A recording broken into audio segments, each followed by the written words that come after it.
My teenage son told his dad I was just the maid. The truth made them both freeze. This is Maria. She helps around the house. My 16-year-old son Tyler announced to his friends, gesturing at me dismissively as I brought snacks to the game room. She's like our housekeeper or whatever. His father Kevin, lounging in his recliner, chuckled and added, "Best decision we ever made, hiring help." "Right, boys." The teenagers laughed. I set down the tray of sandwiches I'd made from scratch, my hands surprisingly steady despite the rage building in my chest. Tyler's friend Brandon looked uncomfortable, glancing between me and Tyler. "Your housekeeper?" Brandon asked slowly. "Yeah," Tyler said, already turning back to his video game. "Maria, can you get us some more drinks? The cold ones from the back of the fridge." That's when I pulled out my phone. "Actually, Tyler, before I get those drinks, I think your friends should see something." I connected my phone to the smart TV, interrupting their game. "Since you're introducing me to everyone, let's do it properly." The screen lit up with a video from 3 months ago. Tyler sobbing in a hospital bed, bandages around his head, holding my hand and crying, "Mom, please don't leave me. I'm so sorry. I promise I'll be better." The room went silent. Tyler's controller slipped from his hands. "That was after your accident," I said calmly. "When you drunk drove your father's car into a tree. Remember who spent 3 weeks sleeping in that hospital chair?" Kevin stood up, his face flushing. "Maria, turn it off." "Oh, I'm just getting started." I swiped to the next video. Security footage from our front door, dated last week. It showed Kevin staggering home at 3 a.m., barely able to stand. The audio was clear. "Maria, baby, you're the only reason I come home. Not like my ex-wife. You're perfect." His face went white. "That's not. I was drunk." "Yes, you were. Like you are most nights." I turned to Tyler's friends, who were staring wide-eyed. "Boys, I'm actually Tyler's mother. We're not divorced. Kevin just tells people that because it's easier than explaining why his wife works 60 hours a week while he's been between jobs for 3 years." "Mom, stop," Tyler pleaded, his earlier bravado crumbling. "Please. Stop. Like you stopped before telling everyone at school that your dad is a successful contractor and your mom abandoned you." I pulled up Instagram, finding Tyler's posts. "Look at this creative fiction. Living my best life with just dad. Some women aren't meant to be mothers. Posted while I was working a double shift to pay for your basketball camp." Brandon stood up awkwardly. "We should go." "Stay," I said firmly. "Tyler wanted you to see how he lives. Let me give you the full tour." I walked to the wall of photos Tyler had turned backward. These are all the family pictures Tyler flipped around because he was embarrassed of me. Embarrassed that I'm a nurse who works at a nursing home instead of being a lawyer or doctor like his friend's parents. I turned each photo around methodically. Our family vacation to Disney, paid for with my overtime. Tyler's birthday parties, all organized by me. His science fair trophies, from projects I helped him build after midnight shifts. The housekeeper. I laughed bitterly. "Let's discuss that. Tyler, when's the last time you did your own laundry?" He stared at the floor. "How about you, Kevin? When did you last cook a meal? Clean a bathroom? Pay a bill?" Silence. I pulled up my banking app. Here's something interesting. This housekeeper pays the mortgage, utilities, groceries, insurance, everything. Kevin's contribution? $0 for 36 consecutive months. "You said you didn't mind," Kevin started. "I said I could handle it temporarily while you looked for work. That was 3 years ago. How many job interviews have you been to this year?" He couldn't answer. Tyler's friend Alex whispered, "Dude, your mom's a nurse? That's actually cool. My sister wants to be one." "It's not cool." Tyler exploded. "She comes home smelling like old people and medicine. She's always tired. She never comes to my games." "I missed 3 games," I interrupted. "Out of 48. Because I was saving lives during the COVID outbreak at the facility. You know, when we lost 30 residents in 2 months. But you're right, your basketball game was definitely more important than holding Mrs. Chen's hand as she died alone because her family couldn't visit." The room fell silent again. Brandon looked at Tyler with disgust.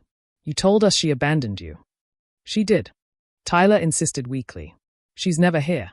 Because I worked 2 jobs to pay for this house you're so proud of, your private basketball training, your designer clothes, the car you crashed, and your father's beer habit." I pulled up another video, this one from my phone's gallery. Here's Tyler at age 7, when Kevin got laid off the first time. Watch. The video showed young Tyler hugging me, saying, "Mommy, when I grow up, I'll take care of you like you take care of us."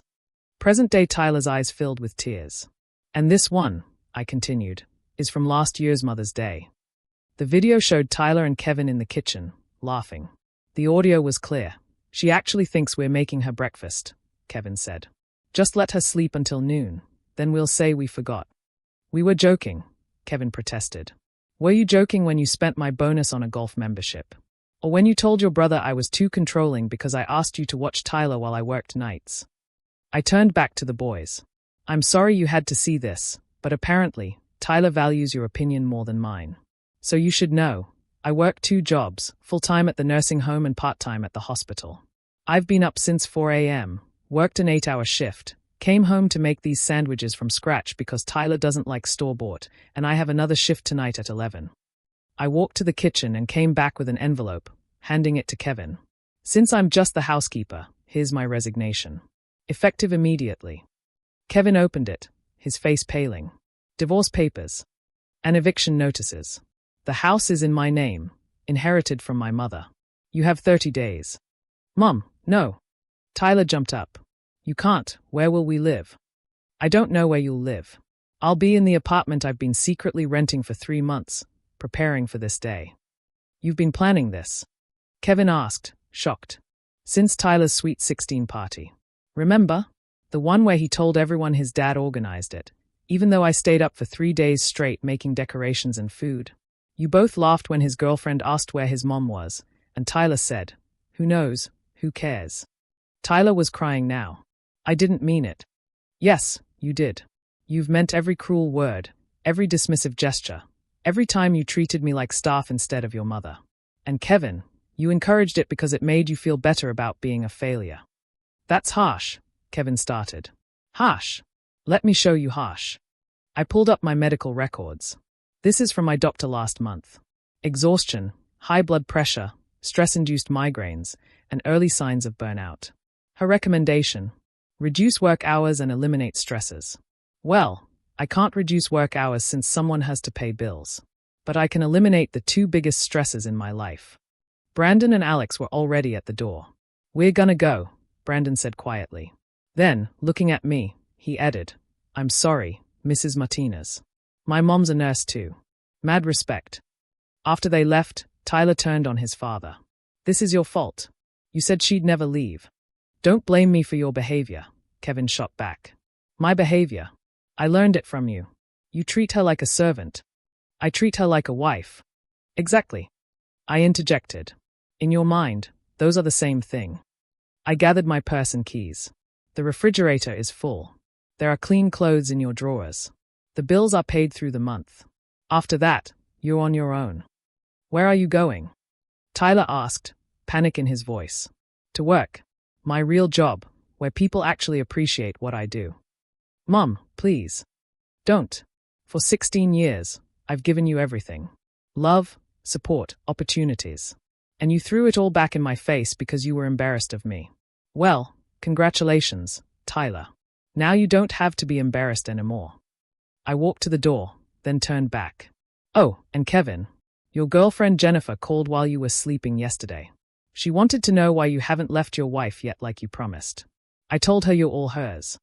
The color drained from his face. "You didn't." "I did. I also told her about Sandra, Melissa, and that bartender downtown. They should all be comparing notes right about now." As I drove away, my phone exploded with calls and texts from both of them. I didn't answer. Instead, I drove to my new apartment, small but clean, quiet, and mine. That was 6 months ago. Kevin moved in with his mother after Jennifer dumped him publicly on Facebook. His work in construction now, finally forced to actually earn money. He's sent a few child support checks, probably because his mother makes him. Tyler lived with Kevin for exactly 1 month before begging to move in with me. I said no. He's with my sister now, finishing his senior year. She makes him do chores, maintain a part-time job, and volunteer at the nursing home where I work. Last week, he spent an entire shift helping me with the residents. At the end, covered in sweat and looking exhausted, he said quietly, "Mom, I don't know how you do this every day." With pride, I told him. Something you never understood. He nodded, tears in his eyes. Brandon was right. It is cool. You're cool. I was just too stupid to see it. Not stupid, I corrected. Cruel. There's a difference. We're slowly rebuilding our relationship, but it will never be the same.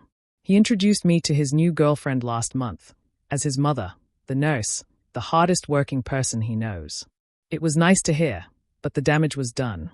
I still work 2 jobs, but now all the money goes to me. I'm saving for nursing school. I want to become a nurse practitioner. My apartment is small but peaceful.